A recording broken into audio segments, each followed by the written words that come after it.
Kainatda hamda her daim siz degandek yuqori demasanga Allohning kalaqi nejis bilan, nachar bilan yaxshini ayirish uchun nurg'un sinoqlarni boshdan kechirganmiz endi.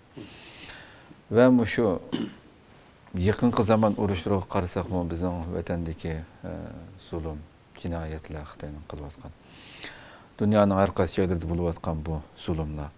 Masalan, shunda bir sharoitlarda bilgan shu eng yangi ko'z oldimizda butun dunyoning ko'z oldida bo'layotgan shu urush mezgillardami qarasak masalan shu o'ldirilgan begunohlar shu xalqning ustiga qilayotgan mayli G'azzadagi bo'lsin, keyin hozirgi davom qilayotgan ishlarda islomiy musulmon dunyosidami saplar ayrildigan shu hamda kimlar bir turkumlari hujumga uchiruvchining sepida bo'lsa, bir turkumlari hujum qiluvchining sepida bo'lgan gap hamda.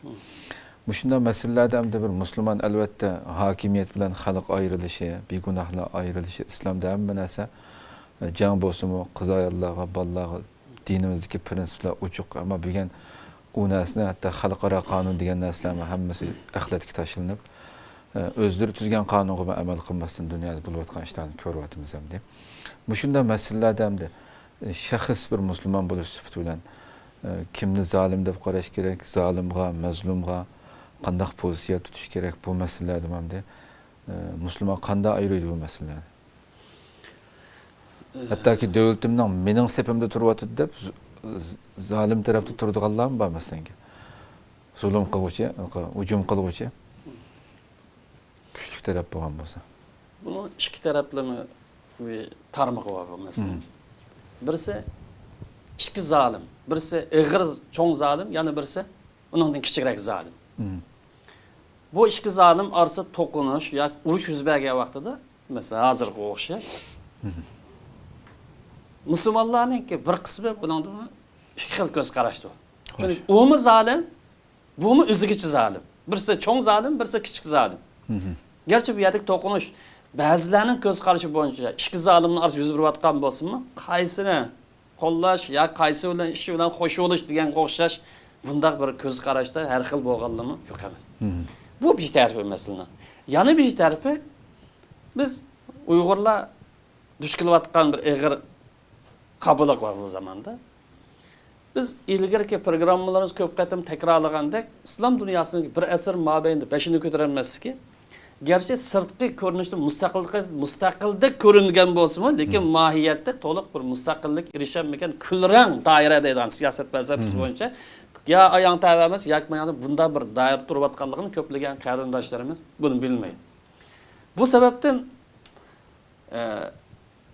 to'liq Sharq Turkiston masalasiga, Uyg'urlarning masalasiga ko'ngil bo'lish doirasi hokimiyat sohasida yo'q hisobda. Gerçi xalq tarafida qo'llash, islash qilish kuchli bo'lgan bo'lsa-mu, hokimiyat sohasi yo'q. Lekin g'arb dunyosiga qarasak, ya insonlik nuqtasidan yoki siyosiy manfaat nuqtasidan bizning masalamizda qo'llayotgan ahvollar mavjud.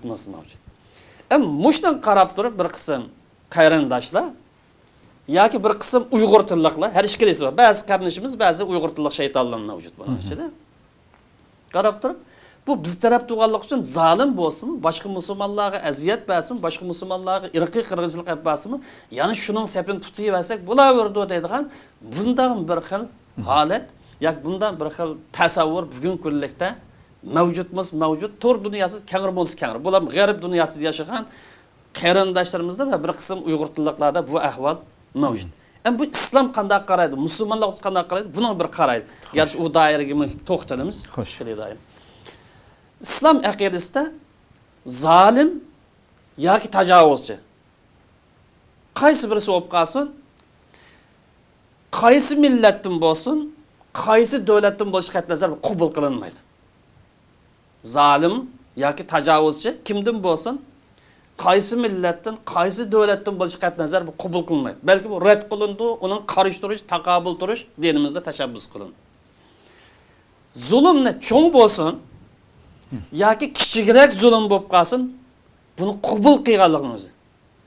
Zolimni zolim demaslik, tajovuzchini tajovuzchi demaslik, zalim yoki tajovuzga yem basish qaysi bir sababdan yoki bahonalardan jon to'xtaydigan to'xtamaydigan bu islom aqidasiga zid musulmonlik ruhiga xilof bir ish. Buni musulmonlikni da'vo qiladigan har bir qarindoshimiz bu nuqtani obdan bilish lozim. Mana siyosiy pozitsiyani o'lcham qilinishi ilgari har qanday masalaga dinimiz qanday qaraydi? Islom aqidasi qanday qaraydi? Bu bir ijtihodiy masalami? Men bir xil ko'z qarashda, yana biz bir xil ko'z qarashda bo'lgan yoki prinsipal masala. Bu prinsipal masala. Biz masalan prinsipaldan bayon qilamiz. Endi qochiga o'xshash manfaat to'qinishga bir yer, u yoqqa biroz kiramiz. Bu prinsipal masala. Xo'sh. Bu prinsipal masalada zulm cho'ng olsun, kichik olsun, kimdan bo'lishidan qat'iy nazar uni qabul qilish, zalimni zalim deyanmaslik, tajovuzni tajovuz deyanmaslik, dushmanga yon basish bu islom aqidasiga xilof musulmonlik ruhi zid bir ish. Ham ig'ir gunoh, zag'irtilimiz aytib vaqt. Xo'sh. Musulmonda bir odam bu holati bilan men yana sog'lom musulmon deb garchi umr qilsin, haj qilsin, yana bir cho'glab yursin, u o'zini oldigan imz sağlam. Bu prinsipal bir masala. Chunki Qur'oni Karim keskin qilib bu yerda hech qanday shak guvoh qo'ymasdan "Wala tarkanu ilallazina zalamu fatamassakumunnar." Zalimlarning tarafini tutmanglar dedi. Zalimlarning sapida turmanglar, zalimlar yon bosmanglar, uni aqlamanglar, ayda qilib qolib qolsang do'zaxga mahkumsizlar dedi. Oyatda hech qanday bu yerda boshqa tushuncha yo'q. Nayt aniq ro'shan. Yana Alloh taolo Musa alayhisolamning tili orqali "Falan akuna zahira lil mujrimin." Mening tutqan yo'lim, iymonning yo'li, payg'ambarlarning yo'li, musulmon mu'minlarning yo'li emas, jinoyatchilar hargiz yontayoq bo'lmaydi, yordamchi bo'lmaydi. Bu prinsipal masala. Ro'shan emas. Ham dinimiz bu nuqta shunday ro'shanmiz, ro'shan. Aniqmi o'tsa aniq. Bu shunday ro'shan bo'lganlik uchun shaxs o'zgarsa yoki jamiyat o'zgarib qolsa, yoki davlatning ismi uchi bo'chi bo'lib qolsa, o'zgarib qolmaydi bu prinsipal masala. Xo'sh. Yo'q, boshqasi bo'lsa anda deydik, lekin avmandaqti degan bilan bana qiynalmaydi. Chunki bu yerda zulm eng yaqin odamdan bo'lsin, hatto yordam beradigan shaxsdan yoki jamiyatdan, davlatdan bo'lsin, buni rad qilish lozim zulmni. Xo'sh. Garchi bu yerda mazlum, biz yomon ko'radigan odam bo'lsin-mi? Gerçi biz yoqtirmaydigan odam bo'lsin-mi, yoki bizga husumatchi bo'lsin-mi, yoki mandaq yoki u shaklda bir dushman qarilgan bo'lsin-mi, uning hissdoshlik qilish, qo'ldan kelsa yordam qilish bu iymonninki taqozosi. Chunki Qur'oni Karim bu vaqt keskin qilib ko'rsatmadi. Wala yajrimannakum shan'an qawmin ala allatil. Bir kishilar bilan, bir millat bilan, bir davlat bilan bo'lgan husumatinglar, dushmanlikinglar, adovatinglar, o'chmanlikinglar, yaxshi ko'rish, yaxshi ko'rmaslikinglar Pulsiyada, hükümde, tasavvurda, göz qarashda adil bo'lmaslik sababchi bo'lmasın. Men uni xo'sham yo'q bo'lganlik uchun manda. O meni yomon ko'rganlik uchun men yomon ko'rganlik manda demaydi. Yaxshi ko'rma, u ayrim masala. Gar do'sting bo'lsin, dushmaning bo'lib qolsin, adil bo'lsaydi. Ayda qilib qolib qolsan, u aqrabda musulmonlik mishadi. Samimiylik mishadi, dindarlikning o'lchami mishadi. Qur'oni Karim bu masalani prinsipal masalaga ikkilyapti. Bu biz her bir musulmon tushunishi prinsipal masala. Buning da bunda yer yo'q bu masalaning ta'tidigan. Endi yuqori deganimizga o'xshash bir manfaat to'qinishi bor. Bizniki hozircha yoki bir necha yil ilgari yoki hozircha bo'layotgan manfaat to'qinishi g'arb dunyosida va boshqa bir qism qarindoshlarningki manfaati boshqa bir dunyoda. Ayda manfaat kesishgan bir nimada yashayotimiz. Bu masala qanday qilish lozim deydi. Aqidamiz qarsak, zolimning tarafini tutmadi. Uning depini chanmadi. Uning safidan o'rnanma, uni oqlama, bozor solmadi. Milliy manfaatga yoki vatanimizning manfaatiga qarsak, boshqasi bilan munosabat o'rnatish yoki undan foydalanishga chaqirmoqda. Buni qanday maslashtiramiz degan bu savol tushdi. Bu savolni qo'ysa, bu qarindoshlar bu sağlam savol qo'ygan bo'ldi, to'g'ri o'ylangan bo'ldi. Acaba bu masalani qilmasin, aqida nima deydi, musulmonlik nima deydi, u bizni dushmanimiz taraf turganlik uchunlam deblar, dushmani islomning dushmani, insoniyatning dushmani, yana bir payg'ambarning qotillari, yana birlarni uni bozor solish, uni oqlashning o'zi bu islom ruhi musulmonlikqa, insonlikqa ig'ir xilof bo'lish. Bu kelgan vaqtida biz bu prinsipimizda jang turamiz. Hoş. Kalbimizde bilimiz, aklımız bilen düşünümüz, kuchimizdan yetişçe bu prinsipni himoya qilamiz. Endi biz milliy manfaatimizni qo'g'daydigan ishga kelsa, masalada boshqa musulmon qarindoshlarimiz ziyon yetkazmagan asosda. Shart shu.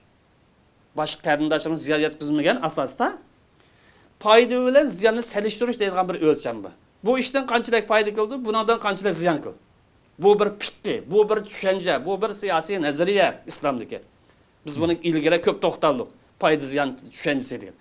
Payda musulmon qarindoshlar ziyon yetkazmagan asosda foyda ziyonni selishtirib turib, foyda manfaat bayani tep chiqib, u fursatni g'animat bilib foydalanish u ayrim bir masala. Ma prinsipga amal qilish, prinsipni bilish, tushunish u bir masala. Hamda bu prinsipga taqashtirmay, musulmon boshqa musulmon qarindoshlarimiz ziyon ekkanmagan, ziyon umagan asosda bu dunyoda kim bo'lishidan qat'iy nazar o'zimizningki yo'liga, o'zimizning ko'rishiga boshqalardan foydalanish uchun fursat izlagan bo'lsak, fursat kelgan bo'lsa, undan foydalangan bo'lsak, foyda ziyon tushunchasi asosida bu ayrim bir masala. Yo'lliq masalamiz yo'lliq masala. Mush masalani ko'pligan da'vogarlar, ko'pligan siyosat qilaman deganlar, ko'pligan aktivist yana birlar ko'pincha mush masalani ayirolmay qalaymagan so'zlab o'zlariga va boshqalarga ziyon etganlikdi. Bu mesele aniq masala bo'lsa, aniq masala. Biz ko'p ilgari to'xtaldik bu masalada. Shunga har bir musulmon qardoshimizga bir sog'lom aqida, bir to'g'ri ideya, sog'lom bir tasavvur erishishini Alloh taolodan tilaymiz.